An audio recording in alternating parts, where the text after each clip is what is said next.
যদি আপনার শরীরে কম এনার্জি অনুভব হয়, আপনার মনে হচ্ছে আপনার মধ্যে সেই প্রাণশক্তিই নেই, সব কাজে অনীহা আসছে, আপনার অভ্যাসও কিন্তু পরিবর্তন হয়ে যাচ্ছে। প্রতি কাজের পেছনেই আপনার কিন্তু একটা ইস্যু থাকে। আমার এই কাজটা হলো না, বা কাজটা এই কারণে হলো না, বা সুযোগটা হাত থেকে বেরিয়ে গেল।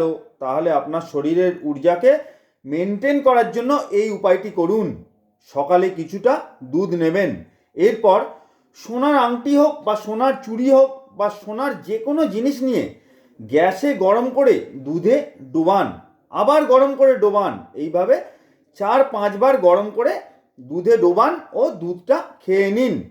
রোজ সকালে এইভাবে দুধ পান করুন। 1 মাসের মধ্যেই আপনার হারানো ঊর্জা আপনি আবার অনুভব করতে শুরু করবেনই করবেন। ভালো থাকবেন বন্ধুরা, নমস্কার।